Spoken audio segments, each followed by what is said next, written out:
चलिए आपको अब सीधे रायपुर ले चलते हैं, जहां मुख्यमंत्री भूपेश बघेल कुछ कह रहे हैं।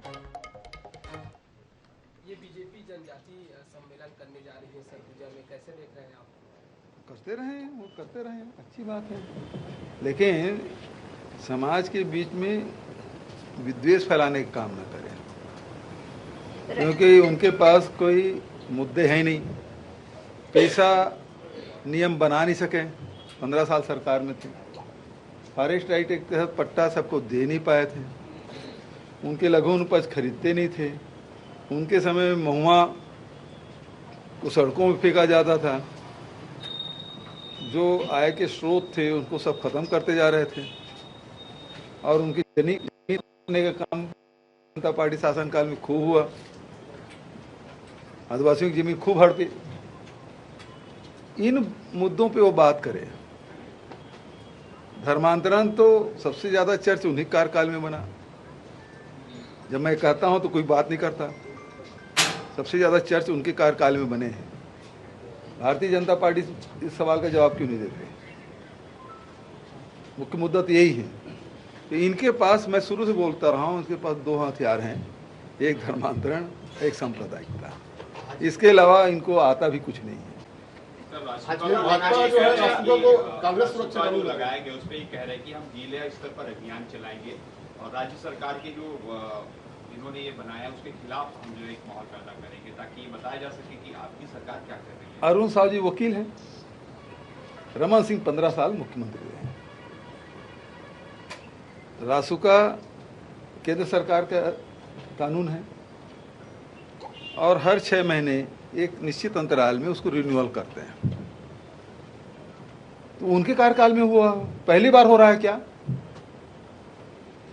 4-6 महीने कुछ अंतराल रहता। मुझे तो जानकारी भी नहीं थी, मैं भी पूछ रहा था भाई कि, क्योंकि उस दिन भी कुछ पत्रकार पूछ रहे थे तो मुझे जानकारी थी नहीं।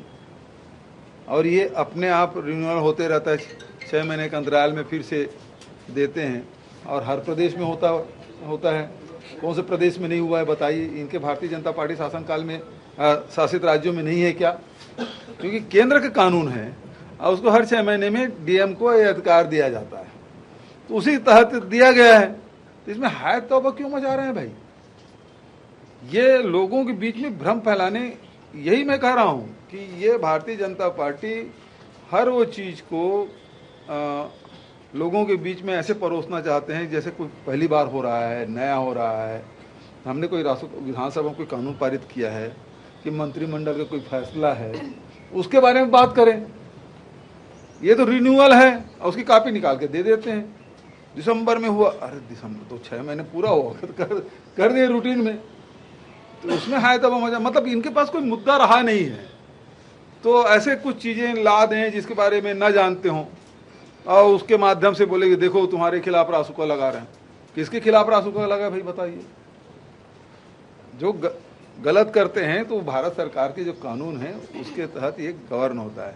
अब ये दूसरे प्रकार से बात कहने लगे हैं, तो ये कुल मिला के अभी फिर से बत्ती पड़ी है कि फिर कोई षड्यंत्र करके जाओ षड्यंत्र करो। छत्तीसगढ़ में शांति क्यों है? छत्तीसगढ़ के लोग खुशहाल क्यों हैं?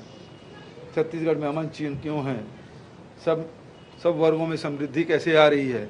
ये भारतीय जनता पार्टी बिल्कुल पच ही नहीं रहा है, और इस कारण से नए नए सिगुफा, नए नए षड्यंत्र इस प्रकार से काम कर रहे हैं। सर, उन्होंने इसकी तुलना आपातकाल से की है, राष्ट्रीय सुरक्षा कानून यानी कि आपातकाल। अरे भाई, ये मैं पहले बोला हूँ, ये देश का कानून है, खत्म करवा दे। केंद्र में उनकी सरकार है, क्यों नहीं कराते? वो कहते हैं धर्मांतरित जो हैं उन आदिवासियों को या अनुसूचित जाति के लोगों को उसका लाभ नहीं मिलना चाहिए। यहाँ रैली करते हैं भाई, केंद्र में सरकार है। अभी सुप्रीम कोर्ट ने भी कहा, तो वो लाते क्यों नहीं? रोक कौन रहा है? क्योंकि धर्मांतरण के विषय केवल एक राज्य के नहीं है, सभी राज्यों में है। केंद्र में कानून उस प्रकार से ले आया, उसको रोक कौन रहा है? आपने 370 लाया, हो गया ना। उसी प्रकार से नोटबंदी लाए, जीएसटी लाए, हो गया ना। तो ये भी कर लो। यहां रैली करने क्या मतलब है? लोगों को भड़काने क्या मतलब है? कर लीजिए, कानून पास कर लीजिए, आपकी सरकार है, बहुमत है, राज्यसभा में, लोकसभा में, सब जगह बहुमत है। क्यों नहीं करते? यहां लोगों लड़ाने में उनको मजा आता है भारतीय जनता पार्टी को। सकारात्मक बात नहीं करते, जोड़ने की बात नहीं करते, वो तोड़ने की बात करते हैं, लड़ाने की बात करते हैं।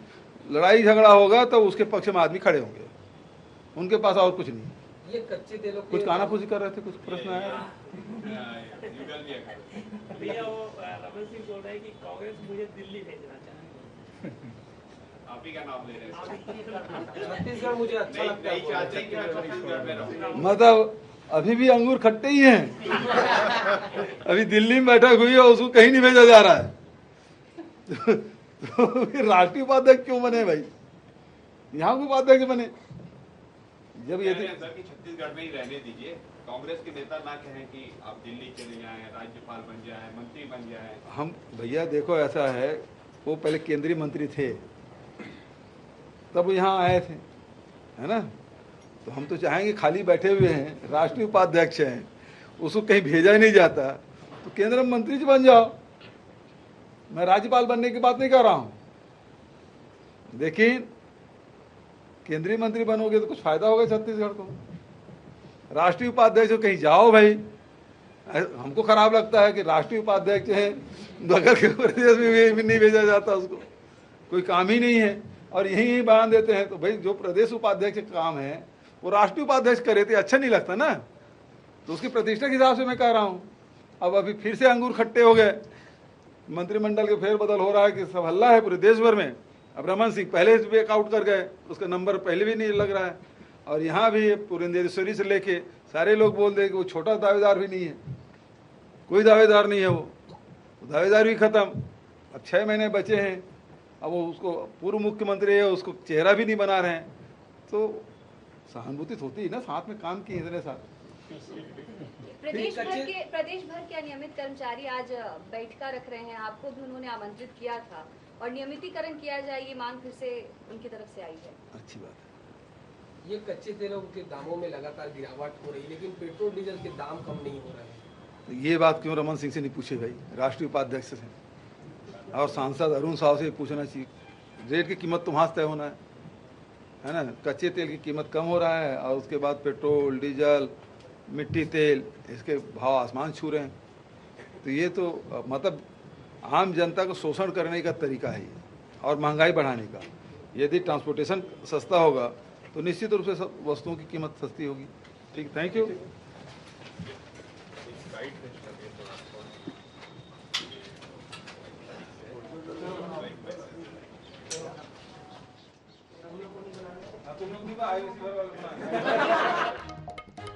तो सीधी तस्वीर आपको हम रायपुर से दिखा रहे थे। बता दें आपको कि मुख्यमंत्री भूपेश बघेल जो है वो बलौदा बाजार दौरे के लिए रवाना हो रहे हैं, लेकिन उससे पहले उन्होंने मीडिया से बातचीत की। कई मुद्दों पर उन्होंने बातचीत की। धर्मांतरण को लेकर भी उनसे कई सारे सवाल किए गए, जिस पर मुख्यमंत्री भूपेश बघेल ने कहा कि भाजपा की सरकार में जो है सबसे ज्यादा चर्च बनाए गए हैं।